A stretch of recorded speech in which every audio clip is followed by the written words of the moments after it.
Morning, not as isolated individuals, but as people whose lives already touch one another in ways seen and unseen.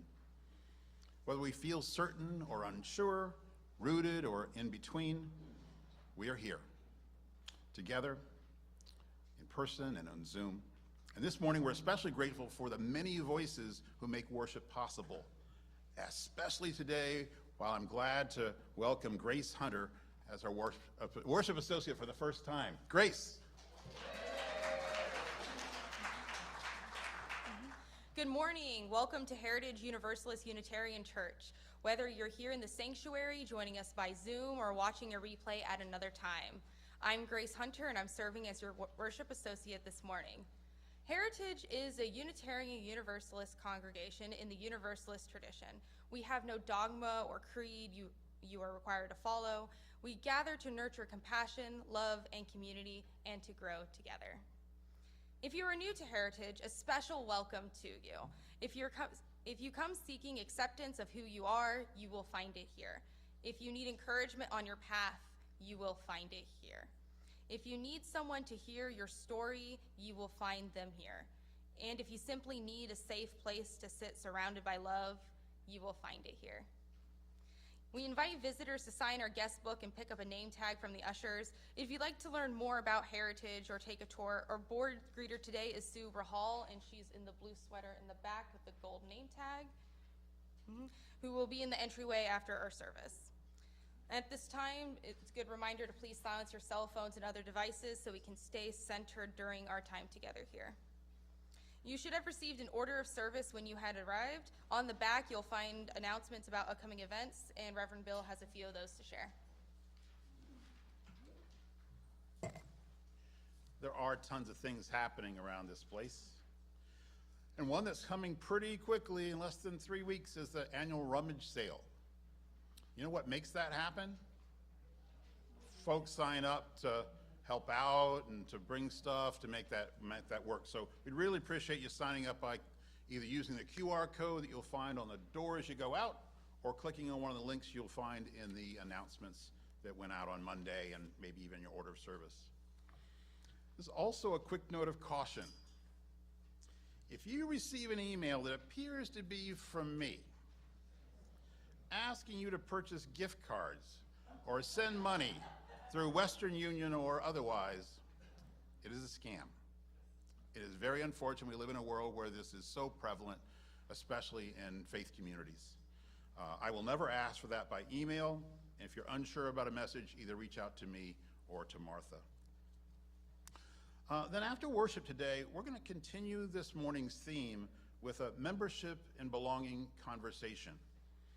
It's going to be here in the sanctuary, so you can grab a cup of coffee. We'll have some snacks here in the sanctuary.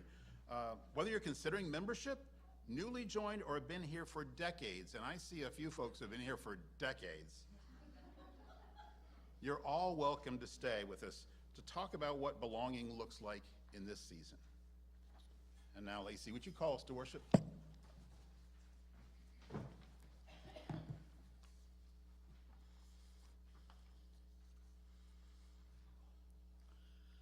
For the purposes of our call to worship, we're going to light the chalice first. So Ruby, can you come forward and light the chalice for us?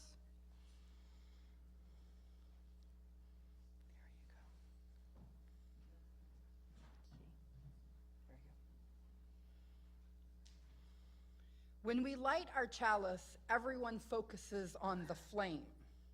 Yet it is the paraffin of the candle, the cotton of the wick, the potassium chlorate and the sulfur of the match, and the oxygen in the air around us that makes the flame possible.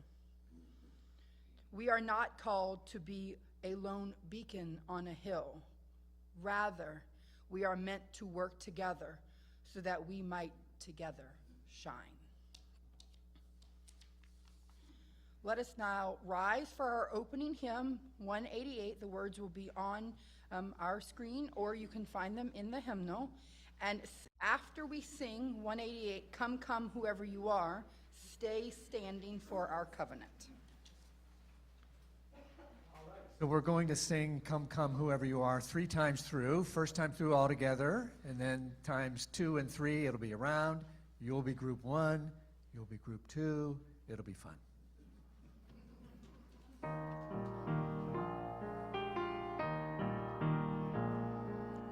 Come, come, whoever you are, wanderer, worshiper, lover of leaving. Ours is no caravan of despair. Come yet again, come. Group 1.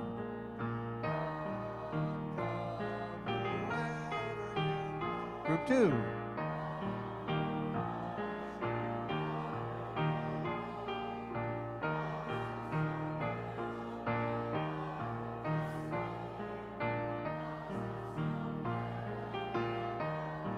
Again, group 1.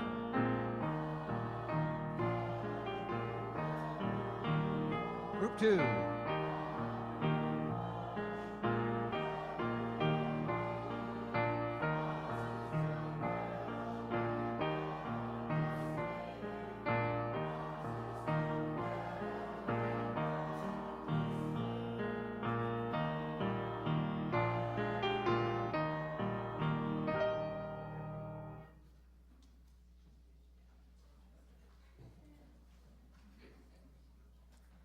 By this covenant, we affirm that love is the spirit of this church, the quest for truth is its sacrament, and service is its prayer.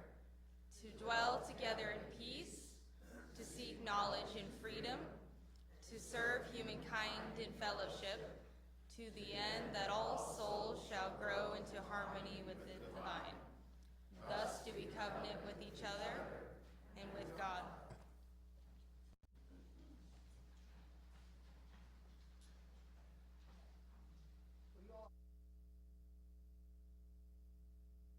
People come forward. So young people, why don't you come forward now? I have props for us today. Come on, let's see. Ready? All right, here we go. Ruby, take this one. Shayla. All right. What's that? That's a good question. All right. Come on. All right, here we go, Sonny. All right. Now let's turn and look this way, okay? Hold up your picture high up so everyone sees what we're looking at. Okay. We are talking today in church about belonging and interdependence, but churches are not the only places where we see and experience interdependence, okay? So we're going to do, we're going to have we're going to have a biological lesson on interdependence, okay? All right, so let's start with, we have a giraffe, a tree, a giraffe and some zebras, and some weird-looking birds on what I think is a giraffe. Okay, which of these things is at the head of our interdependent web? Let's say the tree. Tree, come forward to the front of the line. Okay, what does the tree do for the giraffe? Gives it leaves, yes. And because of the kinds of tree, hold this up, because of the kinds of trees in many habitats where giraffes are, this is part of why they have evolved to have long necks, because how else are we going to get up there, right? Okay, so the tree impacts how the giraffe over time evolves.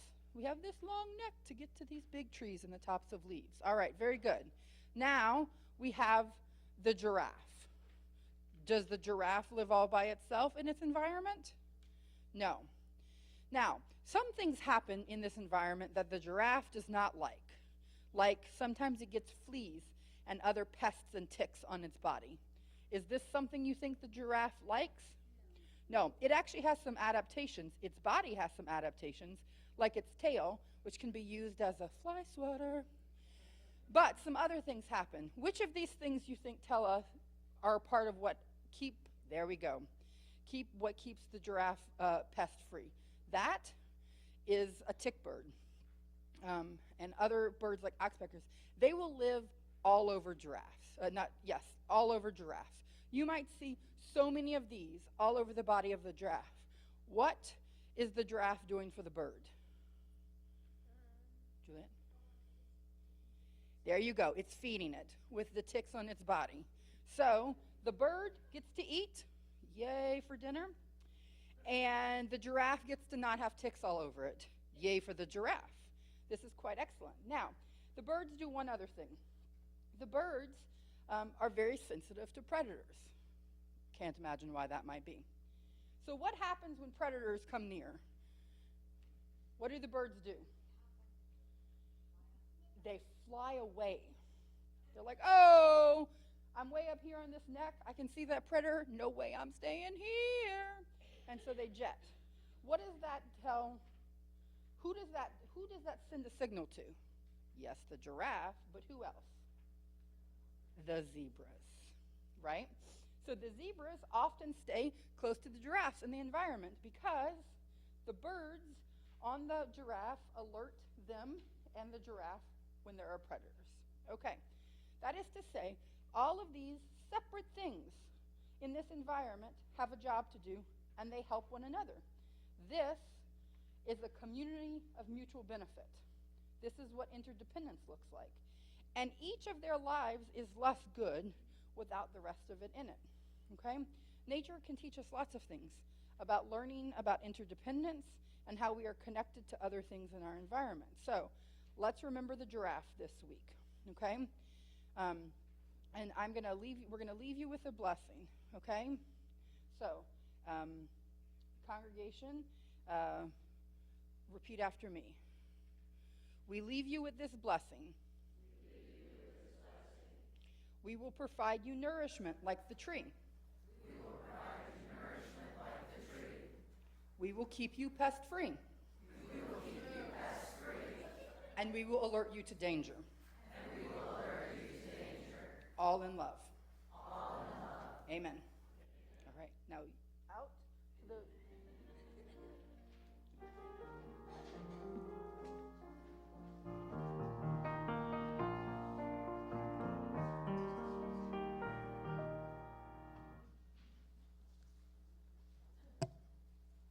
Now it's time for our candles of community. And as a community, practicing belonging, we share not only this space, but the joys and sorrows we carry in our lives. When we speak them aloud, our joys are multiplied, and our sorrows are held by more than one heart. Those who are here in the sanctuary are invited to come forward along the outside walls and return down the center aisle. When it is your turn, please take the microphone, say your name, and briefly name your joy or sorrow. If you would prefer, you may simply say a candle in silence, and we will honor that as well. We ask that you keep your sharing concise so that all who wish to share may have that space. And we also will receive any candles offered in the Zoom chat. Are there any sorrows or joys among us this morning? I light a candle because I just know there's plenty more we hold in our hearts. And so I light this for all those.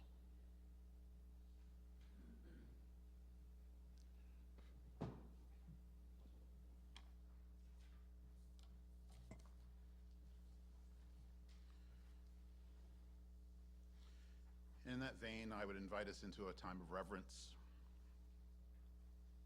Spirit of life and of love, for those who feel deeply rooted here, we give thanks. For those who are still discerning their place, we offer welcome. For those who are weary, we offer rest. For those who carry unspoken joys or sorrows, we pray for the courage and comfort that you may need.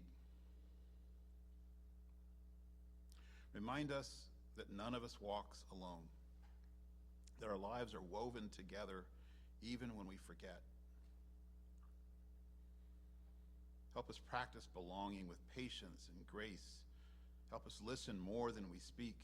Help us stay when staying is sacred.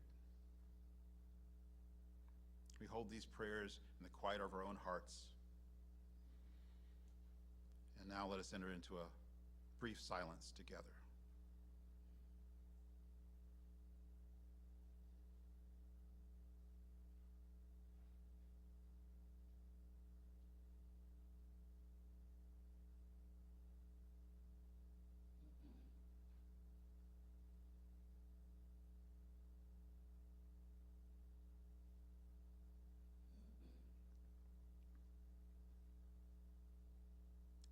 Amen.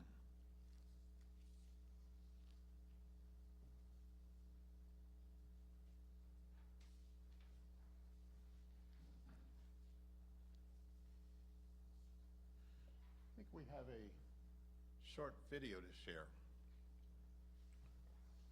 And then I'll tell you more about it after you watch this.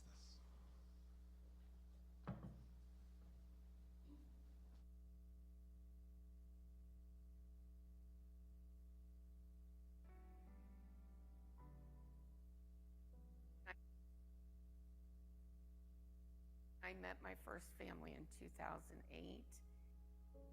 Understanding and being able to speak English is a key need they often have.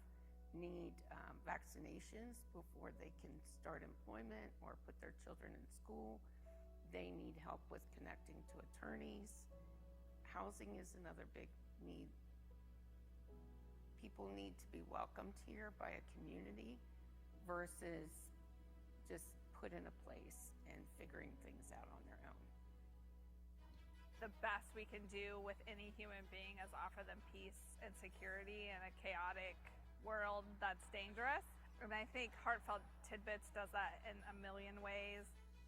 When I come here, I enjoy a lot doing some art, fixing some clothes. For me, this place is a nice place because I can meet with other women. I've seen Heartfelt Tidbits have so many wonderful community events that help people feel at home and connected in a place that seems overwhelming and scary. The benefit of having Heartfelt Tidbit here at the school is that the parents are having the experience of having the clinic, which they have vision, dental, and the medical here at the school. It's not just a referral of, oh, here, call this number. It's a, let's call this number together. Do you need a ride to your appointment? Do you want me to go with you? Here are some questions that you should ask during the appointment. And also we have pantry, and like I always tell the parents, we are like the navigation for them to get to their destination. It helps families feel connected to our school community, but also to the greater Cincinnati community in helping them to navigate services. I think without Heartfelt Tidbits, a lot of our families would be isolated and not sure how to access resources, much less other activities within their community. In the future, I would like to see a larger staff to support the many programs that we have. We also have to build a stronger foundation to support those needs. A huge need to just feel happy and normal and accepted within a community, you know, and that's really big for refugees to feel that. When we meet someone initially, especially a mother, a lot of times they're wondering if they've done the right thing. And what I love to see is within that first month, second month, the joy on their face, the willingness to dance and share their culture with us. And that's when we know we've made a difference in their life.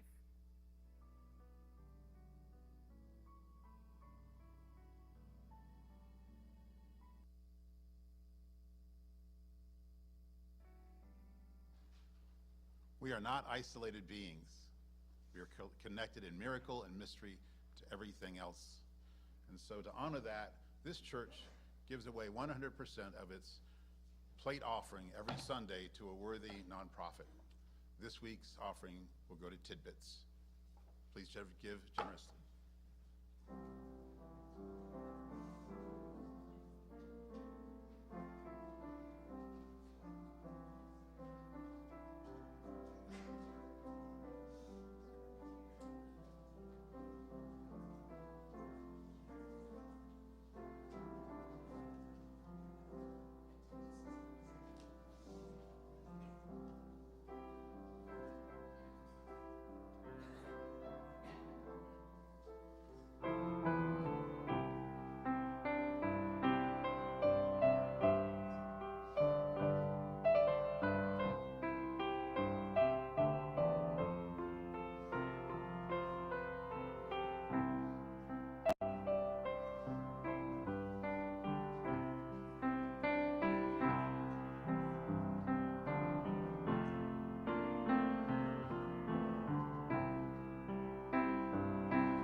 Sometimes this is what love looks like.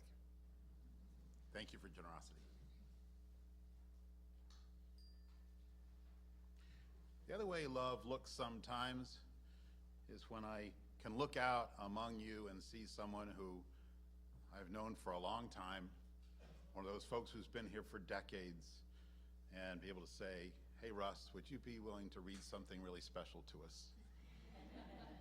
And know that even with no preparation, I told him, but he would have said yes. Russ?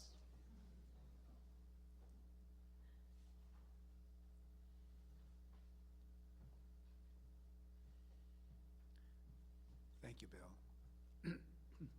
So this is our pledge for living in the spirit of community, and it was developed here at Heritage in 2008. A task force developed it using input from the congregation. We, the members and friends of Heritage Universalist Unitarian Church, seek, encourage, and support the continued spiritual growth of our diverse community. In support of this pledge, I accept responsibility for my words and actions and seek to understand others' concerns and viewpoints. I will listen actively to others, asking for clarification to avoid misunderstanding. I will express my thoughts and feelings in a non-judgmental way. I will seek to resolve significant conflicts directly in the spirit of loving kindness. I will refrain from gossip and hurtful comments. I will be welcoming to visitors and others. I will honor confidences that have been shared with me. I will seek out the opinions of those who will be affected by my decisions. I will carry out my church responsibilities in a timely manner. We, being human, may fail to meet our pledge many times. I will seek to heal the hurt in myself and others when I and they fall short.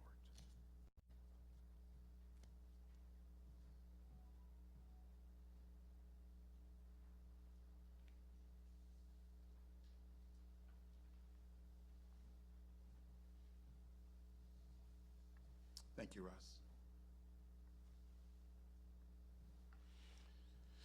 We are here because we need each other for our hearts and minds and spirits to grow. If that sounds familiar, it's because it's the first sentence of another important document, Heritage's Mission and Vision Statement, crafted 20 years ago in 2006 by many of the folks in this sanctuary. It's also on the top of your order of service. If you've been here less than 20 years, you can read it. While many of the statements in that document are aspirational, as a good vision statement should be, this sentence gets straight to the essence of why we exist. They're as holy as words in any scripture to me. They confess a truth that runs counter to the culture we find ourselves in. We need one another. Independence is a myth. Interdependence is our past, our present, and our future, whether we act that way or not. So whether in a faith community or a family or society, most of us long to belong. And yet it's complicated. Some carry wounds of belonging, having been told how to belong, how to fit in, and having felt the sting of no longer being welcome where they once felt at home. Others have basked in the warmth of spaces that feel so right until they don't. And a few have experienced the deeper sense of belonging that often comes through adversity. of staying through difficult times. Belonging doesn't mean thinking alike, acting alike, or being alike. Gee, that would be boring and not particularly productive either. And it doesn't mean we never hurt each other, because we have, and we will again. Often belonging means staying through those times, because that deeper truth named earlier, we need each other for our hearts and minds and spirits to grow. Yet the myth of independence is persistent. We hear it echoed in marketing slogans and political bluster. Some of us may have had it drilled into us by well-meaning parents, or phrases like, "If it is to be, it is up to me."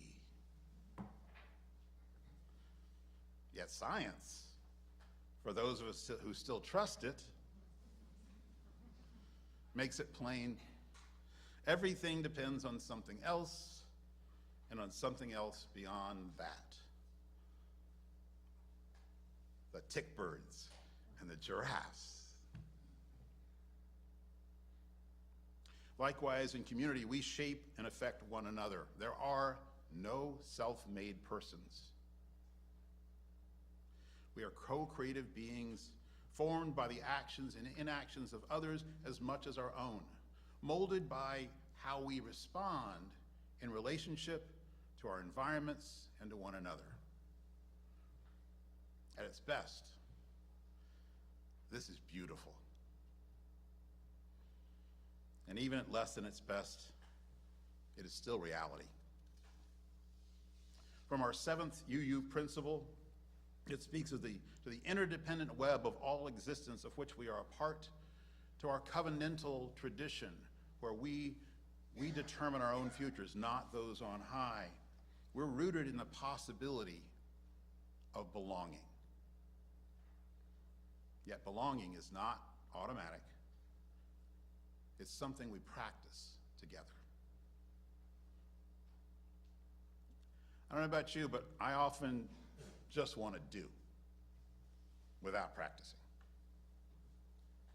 Yeah? I mean, like, wouldn't it be great to sit down at the piano and play like Sherry? I don't practice that. I bet she did once upon a time. Yeah, I do. Or compete in the Olympics, just do that downhill ski and perfectly, all without the arduous work of practice. But creating and sustaining a community of belonging is no different, except that this practice involves all of us. The good news is we have a helpful instruction manual. Russ just read it to you. See, those words are not abstract. They're a promise. A promise that we know will sometimes be difficult to keep. And yet we make it anyway. We practice promise keeping. The name we use for this is called covenanting in our tradition. Covenanting, a verb rather than the noun covenant, which can sound a lot like a one and done thing. We wrote some words, we recite some words, there, all good. Kind of like, I bought a piano, I paid somebody to tune it, I'm gonna go play a sonata. And Barb knows how that sounds. The pledge for living in the spirit of community is filled with verbs. I will listen actively. I will honor confidences. I will refrain from gossip and hurtful comments. I will seek to resolve conflicts directly. Verbs. And being human, we will fail and seek to heal. Belonging means taking responsibility for our words and actions and counting on others to do the same. That's what makes the rope stronger than the individual strands. the togetherness, the wovenness. And sometimes that means belonging is asking us to lean in to tasks, roles, or even leadership. At other times, it asks us to lean back so others can lean in. And all that leaning in and leaning back requires something else as well. Intentional invitation. Belonging grows when we offer meaningful invitation to newer folks, not just to attend, but to engage. And it grows when we continue to include longtime members and friends, even as they shift into new roles or new seasons in their lives. And that's especially true in times of transition. See, when something changes in one part of the interdependent web, it affects all. Things shift, gaps develop, but also new possibilities emerge. And as things shift as they will and have, the practice of belonging requires us to shift with them. How we respond to change matters. Do we flee in the face of change? Do we fight against it or fight for it? Or do we practice belonging through it?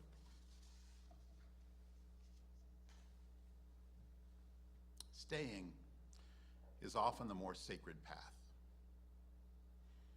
It's not passive, it's not inertia.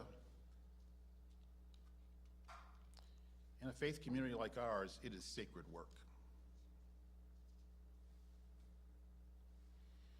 I know that personally. Some of you know my story. I wandered in one Sunday wondering what might be behind that round window.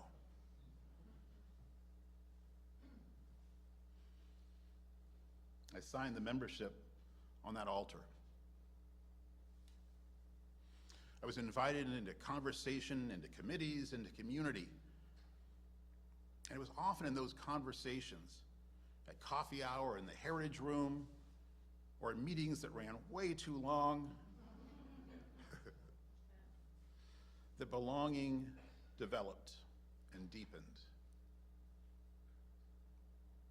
Not because we agreed on everything, but because we stayed in relationship with one another.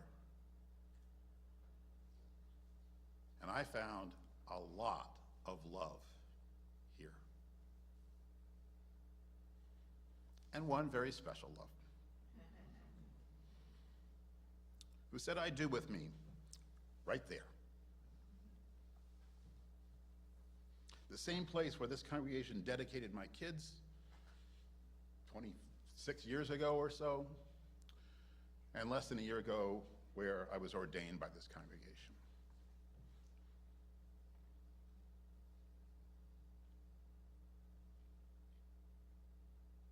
But this is also the place where I've experienced disappointment, and where I have disappointed others. I've argued with many of you over the years and then hugged afterward. I've leaned into leadership and leaned back from it at times. And through it all, I have grown. See, in no universe I can imagine would I be who I am without this community shaping my heart, my mind, and my spirit. You may be wondering yourself, what does belonging look like for you now? What might it mean to stay, to engage more deeply, to lean in, or to lean back, or shift into a new role in which you might grow in a different way? Communities are not built by gathering in the same space alone, no matter how meaningful the music or the message. They're built through shared conversation. In a few minutes after this service, some of us will stay and continue that conversation as a group, in small groups, to simply practice belonging more intentionally together. And whether you stay or not, that question is still yours. What does belonging look like for you now? In a consumer culture where many things, including institutions, are disposable, staying is countercultural. You know? Yet here we are. Here we still are. Through disagreements and ministerial changes and political upheaval, a pandemic, we are still here. How? Because what binds us is more powerful than what divides us. We belong. And belonging is a practice. Not something we inherit, not something we assume, but something we choose. We are here because we need each other.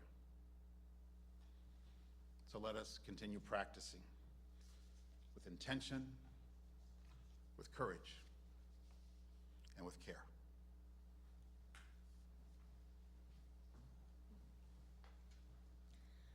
As you are willing and able, please rise in body or in spirit and join in singing When Our Heart is in a Holy Place.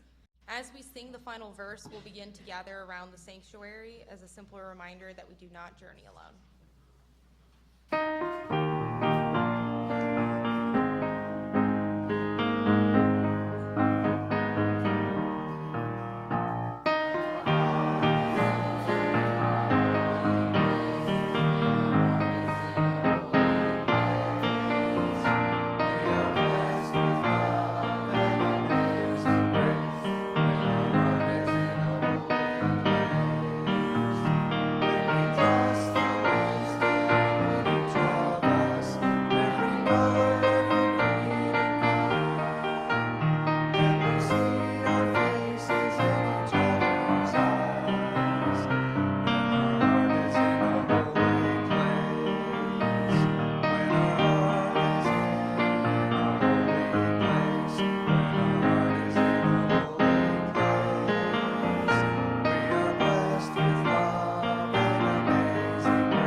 I think we are connected. We have sung together. We remembered who we are. We've named what belonging asks of us. May we go from this place knowing that we do not journey alone. May we practice belonging, not only today in this room, but in the world beyond.